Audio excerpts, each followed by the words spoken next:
ஆதியாகமம் 40ஆம் அதிகாரத்திலே 14வது வசனத்தை வாசிக்கும் போது 40ஆம் அதிகாரம் 14வது வசனம், இதுதான் அதன் அர்த்தம் என்று சொன்னதும் அன்றி, நீ வாழ்வடைந்திருக்கும் போது என்னை நினைத்து என்மேல் தயவு வைத்து என் காரியத்தை பார்வோனுக்கு அறிவித்து இந்த இடத்திலிருந்து என்னை விடுதலையாக்க வேண்டும். நான் எபிரேயருடைய தேசத்திலிருந்து களவாய் கொண்டு வரப்பட்டேன். என்னை இந்த காவல் கிடங்கிலே வைக்கும்படிக்கு நான் இவ்விடத்தில் ஒன்றும் செய்யவில்லை என்றும் சொன்னான். கவனிங்க, பானபாத்திரக்காரனுடைய தலைவனுக்கு இவன் சொப்பனத்திற்கு ரொம்ப அழகான ஒரு விளக்கத்தை கொடுத்துட்டான். அதே போல பானபாத்திரக்காரனுடைய தலைவன் இப்ப ராஜாவுக்கு முன்னாடி போறான். போகும்போது அந்த பானபாத்திரக்கார தலைவனிடத்துல யோசேப்பு சொல்றாரு, எப்பா நீ என்ன ஒருவேளை இந்த ஜெயிலுக்குள்ள இருக்கிறதுனால நீ என்ன தப்பா நினைச்சிருக்கலாம், ஆனா நீ தப்பா நினைக்கிற ஆள் கிடையாது. நான் ஒரு எபிரேயன், இந்த இடத்துல களவாய் கொண்டு வரப்பட்டவன். இந்த காவல் கிடங்குல நான் வர்றதுக்கு நான் ஒன்னும் செய்யல, நான் எந்த தப்பும் பண்ணல, ஒரு தப்பும் பண்ணல. அப்போ நான் என்ன நம்புறேன் அப்படின்னா, ஆண்டவர் அவனுக்கு கொடுத்திருந்த வாக்கு தத்தங்களை அவன் மறக்கவே இல்லை. கிட்டத்தட்ட 15 வருஷம் ஆயிடுச்சு. இனி நான் என்ன பண்ண போறேன்? இனி வெளியே வரவா போறேன்? இனி என்ன நீதிமான்னு சொல்லி காமிச்சு என்ன பிரயோஜனம்? 15 வருஷம் கடையில் கிடந்துட்டோம், 15 வருஷம் படாத பாடுபட்டுட்டோம். அதிகாரியுடைய கண்களில் தயவு கிடைச்சிருச்சு, சிறைச்சாலையில நல்ல சொகுசான வாழ்க்கை, சாப்பாடு கிடைக்குது, அங்கே இருக்கிற கைதிகளை விசாரிக்கிறதுக்கு இவன் கையில தான் ஒப்பு கொடுக்கப்பட்டிருக்குது. சோ போஸ்டிங் கிடைச்சிருச்சு. போதும், இதுக்கு மேல எதுவும் வேண்டாம், இப்படியே காலத்தை ஓட்டிட வேண்டியதான் அப்படின்னு நினைக்கல. அவனுடைய இருதயத்தின் ஆழத்திற்குள்ள ஒரு வாக்கு தத்துவம் தொனிச்சுட்டே இருந்துச்சு. இல்ல யோசேப்பே, உனக்கு இங்க என்ன வேலை? நீ இந்த இடத்துல படுத்து கிடக்க வேண்டிய ஆள் இல்லப்பா, நீ இந்த இடத்துல இருக்க வேண்டிய ஆள் இல்லப்பா. அவனுக்குள்ளே ஒரு வாக்கு தத்துவம், அவனுக்குள்ளே ஆண்டவர் கொடுத்த தரிசனம், அவனுக்கு கொடுத்த சொப்பனம் திரும்ப திரும்ப அவன் விசுவாசித்து கொண்டே இருந்தான். சோ உங்களை ஆண்டவர் மறுபடியும் உங்களை அலங்கரிக்கணும் அப்படின்னு நினைச்சீங்க அப்படின்னா, நீங்க ஒன்னே ஒண்ணு மட்டும் செய்யுங்க. ஆண்டவர் இதற்கு முன்பாய் கொடுத்திருக்கிற வாக்கு தத்தங்கள் ஒருவேளை உங்களுக்கு நடக்காமலே போயிருக்கலாம். ஆண்டவர் கொடுத்த வாக்கு தத்தத்திற்கும் உங்க வாழ்க்கைக்கும் சம்பந்தமே இல்லாம இருக்கலாம். பாஸ்டர், ஆண்டவர் பொய் சொல்றாரு பாஸ்டர், போன வாரம் இப்படி சொன்னாரு நடக்கல, போன வருஷம் இப்படி சொன்னாரு நடக்கல.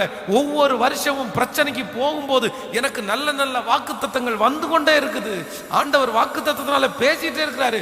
ஆனா இதுவரைக்கும் எனக்கு ஒரு வாக்கு தத்தம் கூட நடக்கல, ஒரு வாக்கு தத்தம் கூட எனக்கு நிறைவேறல. எல்லா வாக்கு தத்தங்களும் பொய் ஆயிருச்சோ, பொய் சொல்லுதோ அப்படின்னு யாரோ ஒருத்தர் இந்த ஜபத்துல நினைத்து கொண்டு இருப்பீர்களே. ஆனால் இல்ல, ஆண்டவர் உங்களை அலங்கரிக்கணும் அப்படின்னா கர்த்தர் கொடுத்திருக்கிற வாக்கு தத்தம் ஒருவேளை நடக்கக்கூடிய சாத்திய கூறுகள் உங்களுக்கு ஒண்ணுமே இல்லைனாலும், யாரெல்லாம் அந்த வாக்கு தத்தத்தை நான் நம்புறேன் ஆண்டவரே, அந்த வாக்கு தத்தத்தை நான் விசுவாசிக்கிறேன் ஆண்டவரே, அந்த வாக்கு தத்தம் எனக்காய் நீ சொன்னது, என் பிள்ளைக்காய் சொன்னது, இதை ஒரு காலத்துல நான் சுதந்தரிப்பேன், இதை ஒரு நாள்ல நான் சுதந்தரிப்பேன்னு வாக்கு தத்தத்தை யாரெல்லாம் விசுவாசிக்கிறாங்களோ அவர்களை ஆண்டவர் அலங்கரிக்க வல்லவராய் இருக்கிறார். அவங்கள ஆண்டவர் அலங்கரிப்பார். சோ இந்த யோசேப்பினுடைய வாழ்க்கையில நான் நம்புறேன், இவன் தன்னுடைய வாழ்க்கையில ஆண்டவர் இவனை அலங்கரிக்கிறதுக்கு காரணம் வாக்கு தத்தங்கள் எல்லாம் விசுவாசித்தான். இன்றைக்கு இந்த ஜபத்துல இருக்கிற அன்பு தேவ பிள்ளையே, ஆண்டவர் இந்த காலத்தை எதுக்கு கொடுக்கிறார் தெரியுமா? வாக்கு தத்தத்தை ஆண்டவர் உங்களுக்கு சொல்லிட்டே இருக்கிறார்ல. நீங்க ஒரு ஜபத்துக்கு போனா அங்க ஒரு வாக்கு தத்துவம் உங்களுக்கு வருது, நீங்க யூடியூப் ஓபன் பண்ணா அங்க ஒரு வாக்கு தத்துவம் உங்களுக்கு வருது. அது உங்களுக்கு சூழ்நிலைக்கு ஏற்றது மாதிரி இருக்குது, உங்க பிரச்சனைக்கு ஏற்றது மாதிரி இருக்குது. ஆனா வாக்கு தத்தம் மட்டும்தான் கிடைக்குதே தவிர எதுவுமே நடக்க மாட்டேங்குது. வாக்கு தத்தம் வருது பாஸ்டர், ஒரு வாக்கு தத்தமா 1000 வாக்கு தத்தம் வருது. வருது. நான் சூழ்நிலையில போகும்போதெல்லாம் கர்த்தர் சர்ச்சில் எனக்காகவே பேசுறாரு, பாஸ்டர் எனக்காகவே பேசுறாரு. வாக்குத்தத்தம் மட்டும் வருது, ஆனா நிறைவேறலையே. கர்த்தர் உங்களுக்கு வாக்குத்தத்தத்தை கொடுப்பாரே, ஆனால் அந்த வாக்குத்தத்தம் அப்படியே பேங்க்ல போட்டது மாதிரி ஒன்னொன்னாய் பெருகி கொண்டே இருக்கிறது. நாட்கள் வரும், யோசேப்பை உயர்த்தின கர்த்தர் உங்களையும் உயர்த்தி அந்த வாக்குத்தத்தத்தை ஆம் என்றும் ஆமேன் என்றும் நிறைவேற்றி உங்களை அலங்கரிக்க வல்லவராயிருக்கிறார். சோ நீங்க என்ன பண்ணணும் அப்படின்னா, வாக்குத்தத்தத்தை மறக்க கூடாது. வாக்குத்தத்தத்தை மறக்க கூடாது. வாக்குத்தத்தம் எனக்கு நிறைவேறாமலே போகும் அவிசுவாசிக்க கூடாது. எனக்கு வாக்குத்தத்தம் வேணாம் ஆண்டவரே அப்படின்னு சொல்லிடக்கூடாது. ஒவ்வொருத்தரும் வாக்குத்தத்தத்தை பிடிச்சு கொண்டு, வாக்குத்தத்தத்தை பிடிச்சு கொண்டு, நீங்க பைபிள்ல எழுதி வச்சிருக்கிறீங்கல்ல, உங்களுக்கு அந்த சின்ன கார்டு உங்களுக்கு கிடைச்சிச்சு இல்ல, உங்களுக்கு ஆண்டவர் பேசின அத்தனை வாக்குத்தத்தங்களையும் திரும்ப திரும்ப திரும்ப திரும்ப திரும்ப திரும்ப நீங்க நினைச்சு பார்த்துட்டே இருங்க. இந்த காலம் என்ன காலம் தெரியுமா? இந்த 14 வருஷத்துல யோசேப்பு வாக்குத்தத்தத்தை ஒண்ணு கூட மறக்கவே இல்லை. அவனுடைய இருதயத்தின் ஆழத்துல வாக்குத்தத்தத்தை நம்பிட்டே இருந்தான். ஆண்டவர் அவனை அலங்கரிச்சாரு. ஹல்லேலூயா. நம்பர் 2, இரண்டாவது, ஆண்டவர் இவனுடைய வாழ்க்கையில இவனை அலங்கரிக்கிறதுக்கு இரண்டாவது காரணம், நீங்கள் 39ஆம் அதிகாரத்துல 20வது வசனத்தை வாசிக்கும் போது 39:20 வாசிங்க.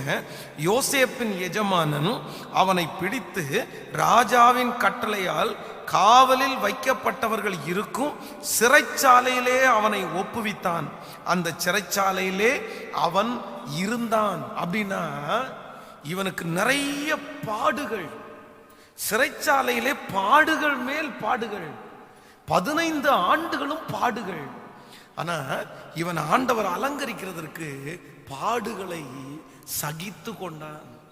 தேவ பிள்ளையே, உங்கள் ஆண்டவர் ஒரு காலம் அலங்கரிக்கிற காலம் வரும்.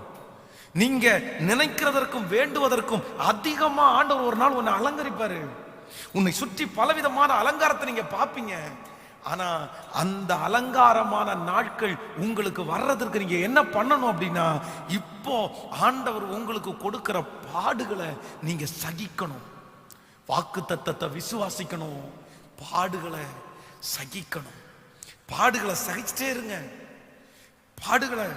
பாடுகளுக்கு உங்களை அர்ப்பணிச்சுட்டே இருங்க. வெகு சீக்கிரத்தில் ஆண்டவர் உங்களை அலங்கரிப்பேன் என்று வாக்கு கொடுக்கிறார்.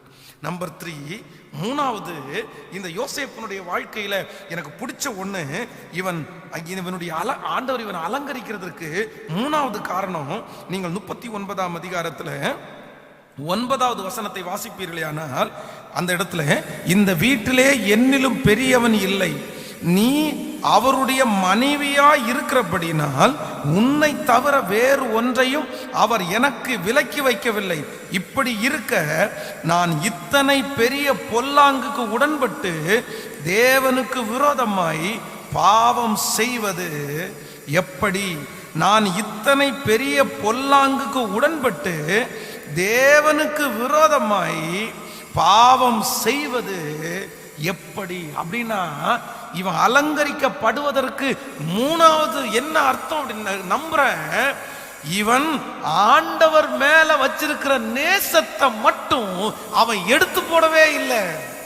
அவனுக்கு எத்தனையோ உபத்திரவங்கள், எத்தனையோ பாடுகள், எத்தனையோ என்னென்னமோ வந்ததுக்கு அப்புறமும் ஆண்டவரை நேசிச்சுட்டே இருந்தான். அவனுக்கு வேற எதுலையுமே இன்ட்ரெஸ்ட் வரல, பாவத்துல இன்ட்ரெஸ்ட் வரல, அங்க இருக்கிற வேற ஒன்றுலையும் இன்ட்ரெஸ்ட் வரல. அப்பா, உங்களை நான் நேசிக்கிறேன், உங்களுக்கு விரோதமா நான் எதுவும் செய்ய மாட்டேன், உங்களோடயே நான் வாழுவேன். இன்றைக்கு இந்த ஜெபத்துல இருக்கிற ஆண்டவருடைய பிள்ளையே, ஆண்டவர் உங்களை அலங்கரிக்கிற காலம் உங்களுக்கு வர வேண்டும் என்று நீங்க நினைப்பீர்களே, ஆனால் யாரெல்லாம் ஆண்டவரை கண்ணு முன்னு தெரியாம நீங்க நேசிக்கணும். சும்மா நேசிக்க கூடாது. ஆண்டவரை அவர்தான் உங்களுடைய எல்லாத்திற்கும் எல்லாமா இருக்கணும். அவர்தான் உங்களுடைய ரசனையா இருக்கணும். அவர்தான் உங்களுடைய பேச்சா இருக்கணும். அவர்தான் உங்களுடைய பாடலா இருக்கணும். உங்களுடைய பார்வை, உங்களுடைய சிந்தை, உங்களுடைய நடக்க எல்லாமே அவராய் மாறும்போது சீக்கிரத்தில் ஆண்டவர் என்ன பண்ணுவார் தெரியுமா? உங்களை அலங்கரிப்பார். கையை உயர்த்தி ஒரு ஹல்லேலூயா சொல்லுங்க. கவனிங்க, நீங்க அலங்கரிக்கப்படணும்னு நினைச்சா 3 காரியம். 1, வாக்குத்தத்தங்களை விசுவாசிச்சுட்டே இருங்க. ரெண்டாவது, பாடுகளை சகிச்சிருங்க. மூணாவது, ஆண்டவரே நினைச்சிட்டுருங்க. கர்த்தர் மேலேயே அன்பு வச்சிட்டுருங்க.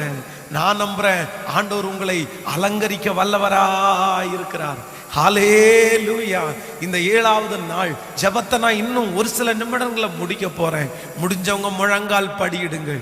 முடியாதவர்கள் நீங்கள் இருக்கிற இடங்களிலே எழும்பி நின்று கொள்ளுங்கள். இன்றைக்கு ஞாயிற்றுக்கிழமை, எல்லாரும் திருச்சபையில் ஆராதிச்சுட்டு வந்திருப்பீங்க. ஆனா நீங்க இந்த கண்டினியூவா இந்த 21 நாளும் தவறிடவே கூடாது. ஒருவேளை உங்களுடைய நண்பர்கள் இருப்பார்களா, இன்னைக்கு அவங்க கவனிக்கலன்னா கூட திரும்பவும் அவங்கள்ட்ட சொல்லி 21 நாளை அவங்க அட்டன் பண்ண செஞ்சிருங்க. முழங்கால் படிடுறீங்களா? எழும்பி நின்று கொள்றீங்களா? அப்பாவை பார்த்து கையை உயர்த்தி இப்போ எல்லாரும் சத்தமாய் சொல்லுவோம், ஆண்டவரே, யோசேப்பை அலங்கரித்த தெய்வம் என்னை அலங்கரிக்க வல்லவர் என்று சொல்லுங்க. ஹல்லேலூயா. சத்தத்தை உயர்த்தி எல்லாரும் சொல்லுங்க. அப்பாவை பார்த்து, ஆண்டவரே, நீர் என்னை அலங்கரியும், என் பிள்ளைகளை அலங்கரியும். இதோ உன்னை பலத்தினால் ஆண்டவர் அலங்கரிப்பார். கர்த்தர் உன்னை தைரியத்தினால் அலங்கரிப்பார். ஓ, கர்த்தர் உனக்கு கிருபைகளை கொடுத்து கர்த்தர் உன்னை அலங்கரிப்பார். கர்த்தர் அலங்கரிக்கிற காலம் வந்தது. யோசேப்பினுடைய தலையின் மேல் இருக்கிற அலங்காரம் உங்களுக்கும் எனக்கும் வந்து சேரும். நம்புறவங்க கையை உயர்த்தி, இயேசுவே, நீர் என்னை அலங்கரியும். ஹல்லேலூயா.